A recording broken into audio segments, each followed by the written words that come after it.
in association with Himalaya Green Tea Tulsi.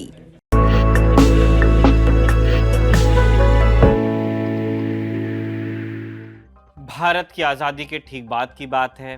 Bharat और पाकिस्तान दोनों रियासतों को अपने अपने पाले में लाने की कोशिश कर रहे थे, लुभाने की कोशिश कर रहे थे। यह प्रक्रिया चली रही थी कि सरदार पटेल को लक्षद्वीप का ख्याल आया। आधिकारिक तौर पर लक्षद्वीप मद्रास प्रेसिडेंसी के अंतर्गत आता था, इसलिए भारत का लक्षद्वीप पर जायज हक था। लेकिन जिन्ना की सोच अलग थी। लक्षद्वीप की बहुसंख्यक जनता मुस्लिम थी, इसलिए उन्हें लगता था कि उसे पाकिस्तान के हिस्से में आना चाहिए। उन्होंने पाकिस्तानी नेवी का एक फ्रिगेट शिप लक्षद्वीप की ओर रवाना किया। पाकिस्तानी फौज जब वहां पहुंची तो उन्होंने देखा कि भारत का झंडा तो पहले ही लहरा रहा था। भारत पाकिस्तान से पहले ही लक्षद्वीप पर अपना हक जमा चुका था। लेकिन मामला बिल्कुल 1920 का था। उस समय अगर सही वक्त पर सरदार पटेल ने भारत की नेवी शिप को लक्षद्वीप के लिए रवाना नहीं किया होता तो संभव था कि लक्षद्वीप भारत के हिस्से में न आकर पाकिस्तान के हिस्से में चला जाता। लक्षद्वीप की ही तरह अंडमान निकोबार का सवाल भी था, लेकिन यहाँ कमान संभालने वाले थे सरकार में सरदार पटेल के साथी प्रधानमंत्री जवाहरलाल नेहरू। पाकिस्तान अंडमान निकोबार को छोड़ने की फिराक में कतई नहीं था। उसका कहना था कि बंगाल की खाड़ी में होने के चलते अंडमान निकोबार तो उसे दिया ही जाना चाहिए। लेकिन फिर नेहरू की चाल ने पाकिस्तान के मंसूबों पर पानी फेर दिया। अंडमान निकोबार कैसे भारत का हिस्सा बने, इसी से जुड़ी है हमारी आज की कहानी। नमस्कार, मेरा नाम है निखिल और आप देख रहे हैं तारीख, भारत के ऐतिहासिक किस्सों कहानियों से जुड़ा हमारा रोजाना का कार्यक्रम। इतिहास की बात करें तो चोल साम्राज्य के महाराजा राजेंद्र चोल द्वितीय वो पहले शासक थे जिन्होंने अंडमान निकोबार को एक नेवल बेस की तरह इस्तेमाल करना शुरू किया। उस दौर में इन्हें माँ नक्कबरम के नाम से जाना जाता था। मार्को पोलो ने अपने यात्रा वृत्तांतों में इन्हें नेकुवेरन आइलैंड के नाम से दर्ज किया है। 17वीं शताब्दी में मराठा साम्राज्य के सेनापति कान्होजी आंगड़े ने अंडमान में अपना नेवल बेस बनाया और 1755 आते आते इस द्वीप पर यूरोपियन लोगों का आगमन भी होने लगा। दिसंबर 1755 में डैनिश ईस्ट इंडिया कंपनी के अधिकारी इस द्वीप पर आने वाले पहले यूरोपियन बने और उन्होंने इसे नाम दिया न्यू डेनमार्क। 18वीं सदी में कई दशक ऐसे रहे जिनमें अंडमान निकोबार को मलेरिया के प्रकोप के चलते छोड़ना पड़ा, जिसके चलते एक बार तो यूं हुआ कि ऑस्ट्रिया को गलतफहमी हो गई। उन्हें लगा कि डेनमार्क ने द्वीप खाली कर दिया और उन्होंने इस द्वीप समूह का नाम थेरेसा आइलैंड रख दिया। 1858 में ब्रिटिशर्स ने पहली बार अंडमान में अपनी कॉलोनी बनाई और यहाँ सेलुलर जेल बनाकर अपराधियों और विरोधियों को सजा के लिए भेजने लगे। काला पानी 16 अक्टूबर 1869 वो तारीख थी जब ब्रिटेन ने अंडमान निकोबार को डेनमार्क से खरीदा और इसके ठीक 24 दिन बाद 9 नवंबर 1869 को अंडमान निकोबार पूरी तरह से ब्रिटिश इंडिया का हिस्सा बन गए। द्वितीय विश्व युद्ध के दौरान 1943 में जापान ने अंडमान निकोबार पर हमला किया और यहीं पर नेताजी सुभाष चंद्र बसु ने आज़ाद हिंद की अंतरिम सरकार की स्थापना की थी। जापानियों के अंडमान पर कब्जे की कहानी हम आपको 19 अगस्त के एपिसोड में बता चुके हैं, लिंक डिस्क्रिप्शन में मिल जाएगा। बहुत जुल्म ढाया गया था उस वक्त। बहरहाल 1945 में जापान की हार के बाद अंडमान निकोबार दोबारा ब्रिटिशर्स के कब्जे में आ गए। हालांकि जल्द ही उनके गले की हड्डी ये बनने वाले थे। जब बंटवारे की बात आई तो पूरे ब्रिटिश इंडिया की तरह अंडमान निकोबार का भी सवाल उठा। अंग्रेज इसे अपने हाथ से निकलने नहीं देना चाहते थे। उनके लिए ये द्वीप सामरिक महत्व के थे क्योंकि यहाँ से न्यूजीलैंड और ऑस्ट्रेलिया की कॉलोनियों को डायरेक्ट सपोर्ट मिलता था। 13 जून 1947 की बात है।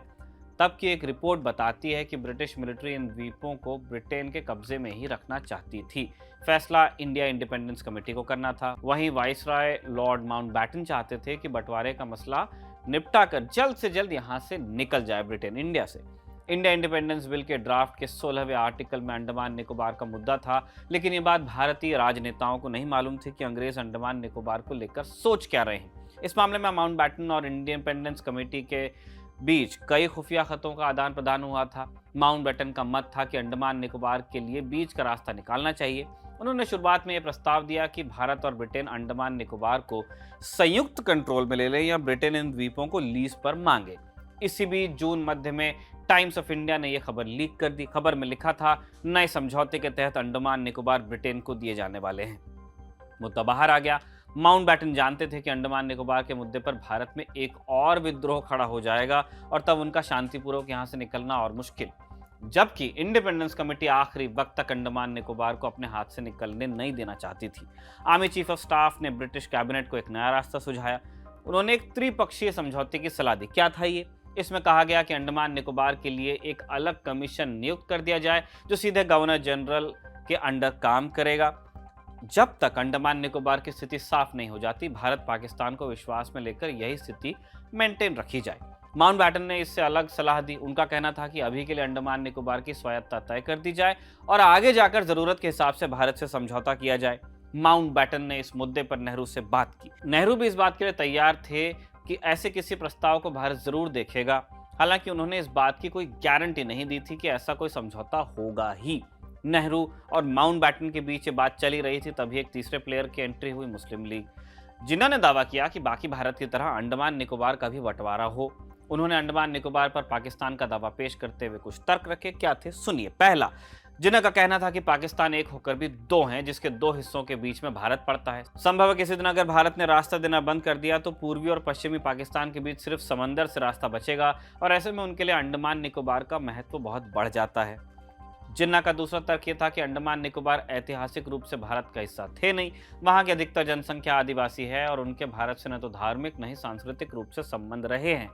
जिन्ना की कोशिश थी कि हिंदू मुस्लिम वाला एंगल इस्तेमाल में लाया जाए, क्योंकि अभी तक यही तय हुआ था कि हिंदू बहुल इलाके भारत में आएंगे और मुस्लिम बहुल पाकिस्तान में। जिन्ना ने इसी वास्ते ब्रिटेन के प्रधानमंत्री क्लीमेंट एटली और विपक्ष के नेता विंस्टन चर्चिल को भी एक खत लिखा। चर्चिल जिन्ना के अच्छे दोस्त थे, वहीं एटली ने भी जिन्ना का पक्ष लिया। उन्होंने वॉइसरॉय माउंटबैटन को खत लिखकर उनसे राय पूछी। माउंटबैटन ने नेहरू से उनकी राय पूछी और नेहरू 1941 की जनगणना लेकर आ गए, जिसके हिसाब से अंडमान निकोबार की जनसंख्या 34,000 के आसपास थी। इसमें 8,000 मुसलमान, 12,000 हिंदू, सिख, ईसाई मिलाकर और बाकी आदिवासी थे। जिन्होंने जवाब में कहा कि इससे यही साबित होता है कि हिंदू यहाँ बहुसंख्यक नहीं है। तब नेहरू ने नहले पर दहला मारते हुए कहा कि द्वीप की बहुसंख्यक जनसंख्या नॉन मुस्लिम है, इसलिए इसे पाकिस्तान को दिया नहीं जा सकता। साथ ही उन्होंने भारत और अंडमान के ऐतिहासिक रिश्तों की याद दिलाते हुए बताया कि अंडमान में काफी संख्या में लोग मद्रास, केरल और बंगाल से आकर बसे हैं और यहाँ का न्यायतंत्र भी कलकत्ता हाईकोर्ट के अधीन ही आता है। इसलिए भारत का अंडमान निकोबार पर हक साबित होता है। अब सिर्फ एक सवाल बाकी था, क्या हो अगर भारत किसी दिन पाकिस्तान को अपने एयर स्पेस का इस्तेमाल करने से रोक दे? तो इस पर नेहरू ने समुद्री रास्ते का मैप मंगाया और साबित कर दिया कि कराची से चिटगांव के रास्ते में अंडमान या निकोबार जाने की जरूरत है नहीं, पर्याप्त जगह है बीच में। माउंटबैटन ने यही जवाब एटली को भेज दिया और एटली इस पर तैयार नहीं हुए। उन्होंने एक नया प्रस्ताव देते हुए कहा कि जब तक अंडमान निकोबार का हल न हो, इसे इंडिपेंडेंस बिल से अलग रखा जाए। अब आखिरी बॉल माउंटबैटन के पाले में थी। उन्होंने इंडिपेंडेंस कमेटी को राय देते हुए कहा कि बंटवारे की अंतिम घड़ी में अंडमान निकोबार को लेकर बात बिगड़ सकती है, इसलिए इस मुद्दे पर ब्रिटेन बाद में भारत से अलग चर्चा करे। आखिरकार माउंटबैटन की बात मान ली गई और अंडमान निकोबार भारत के हिस्से में आए। इसका एक बड़ा कारण यह भी रहा कि एटली को उम्मीद थी कि नेहरू और माउंटबैटन की दोस्ती के चलते आगे जाकर उन्हें अंडमान में पोस्ट बनाने की इजाजत मिल जाएगी। हालांकि ऐसा हुआ नहीं। नेहरू ने ब्रिटेन से ऐसा कोई समझौता करने से इनकार कर दिया जिसमें भारत की जमीन को विदेशी मिलिट्री पोस्ट के तौर पर इस्तेमाल किया जा सके। इसी के साथ आज का तारीख का एपिसोड यहीं समाप्त होता है। आज के लिए इतना ही। जाते जाते एक और ज़रूरी सूचना, दी ललन टॉप की क्विज, जो कि बहुत दिन से आप उसका इंतज़ार कर रहे थे, जिसका कि आ गई है। रोज़ रात 9 बजे आप खेल सकते हैं इस क्विज को लाइव, सोमवार से लेकर शुक्रवार तक, जिसमें न सिर्फ क्विज का मजा है बल्कि इनाम जीतने का मौका भी है। तारीख इस एपिसोड को लिखा था हमारे साथी कमल ने और कैमरे पे से रिकॉर्ड किया था हमारे दोस्त जतिन ने। देखते रहिए दी ललन टॉप। आपके ज्ञान की गहराई नापने के लिए आ गई है ललन टॉप क्विज। मौके पर दो जवाब और मौके पर ही पाओ इनाम। सोमवार से शुक्रवार रात 9 बजे सिर्फ ललन टॉप ऐप पर। याद रखो कक्का की बात जो कही गई है नॉलेज पर। हाल लगाओ हाल फायदा, दे लगाओ का फायदा। तो फटाक से डाउनलोड करो ललन टॉप ऐप और आ जाओ 9 बजे क्विज खेलने के लिए हमारे साथ।